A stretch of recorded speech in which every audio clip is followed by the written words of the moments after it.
সুপ্রিয় খামারি ভাইরা, পাবদা মাছের সেমি ইন্টেনসিভ কালচারের একটা অনেক বড় প্রজেক্টে আমরা ঢুকতেছি এবং এই প্রজেক্টের সার্বিক যে পরিস্থিতি সেই পরিস্থিতির বিষয়গুলো সুন্দর করে আলোকপাত করা হবে। আপনারা ভালোভাবে দেখতে থাকেন যে এইখানের মধ্যে আপনারা যে প্রজেক্টটা দেখতে পাচ্ছেন এই প্রজেক্টটা হইল কাহালু এবং পাঁচপীর রোডের যে মাঝামাঝি পয়েন্ট সেই মাঝামাঝি পয়েন্টের একটা প্রজেক্ট এবং এইখানে প্রত্যেক বছর সফলভাবে মাছ চাষ করা হয় এবং প্রতি বছরে গড়ে 2টা শিফট মাছ এইখান থেকে কালচার করা হয় এবং ভালোভাবে সাকসেসফুলভাবে কালচার করে এবং কালেক্ট করা হয়।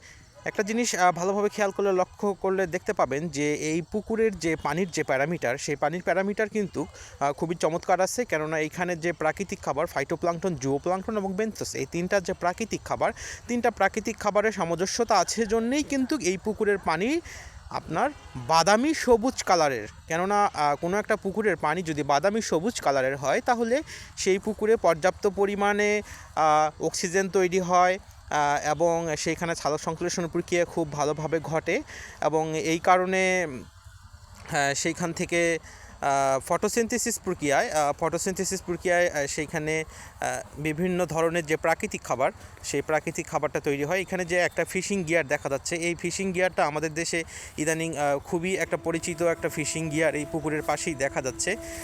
এই ফিশিং গিয়ারের মাছের এই পয়েন্ট দিয়ে মাছ ঢোকে এবং অন্য মানে পর্শন দিয়ে মাছ ঢুকলে আর বের হইতে পারে না। এই যে আরও একটা ফিশিং গিয়ার দেখা যাচ্ছে। একটা জিনিস খুব ভালোভাবে খেয়াল রাখতে হবে যে একটা পুকুরের যে আমরা ইরিগেশন ব্যবস্থা কিন্তু যখন বিদ্যুৎ থাকে না তখন কিন্তু থাকে না, কিন্তু যখন কোনো একটা পুকুরের এরকম আপনার জেনারেটিং সিস্টেম চালু থাকবে তখন কিন্তু বিদ্যুৎ যাওয়ার পরেও সেই পুকুরে পর্যাপ্ত ইরিগেশন ব্যবস্থা কিন্তু সাপ্লাই দেওয়া সম্ভব হবে। এই জন্য প্রত্যেকটা বড় প্রজেক্টে এই ধরনের যে ইরিগেশন ব্যবস্থা এবং ফুললি জেনারেটিং সিস্টেম ইরিগেশন ব্যবস্থাটা চালু থাকলে সেই পুকুরের মাছ কখনো অক্সিজেন স্বল্পতায় ভুগবে না। এই জন্য এই জিনিসটা খুব ভালোভাবে খেয়াল রাখতে হবে।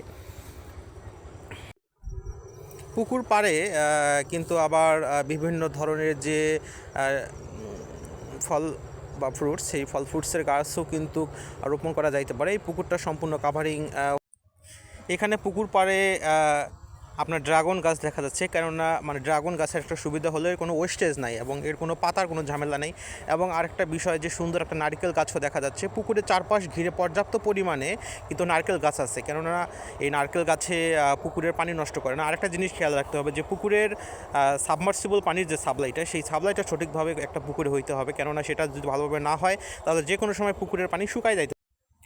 পুকুরের যে ইরিগেশন ব্যবস্থা সাবমার্সিবল পানির যে একটা সুযোগ সেটা সঠিকভাবে থাকতে হবে এবং সেটা না থাকলে হুট করে পুকুরের পানি যে কোনো সময় শুকায় যাইতে পারে। এই কারণে এই সাবমার্সিবল যে পানির সাপ্লাইটা সেটা খুবই জরুরি। আরেকটা মানে বিষয় হলো যে শুধুমাত্র সাবমার্সিবল পানি দিলে হবে না, সেইটার জন্য অতিরিক্ত পরিমাণে না হয় এই জন্য পানি আউটলেটের একটা সুন্দর ব্যবস্থা থাকতে হবে এবং এই আউটলেটের যে পাইপটা সেই পাইপটা অনেক উপরের দিকে আছে, আর উপরের দিকে থাকার কারণে একটা নির্দিষ্ট মাপের পানি পুকুরে থাকবে, তারপরে অতিরিক্ত পানি বের হয়ে যাবে।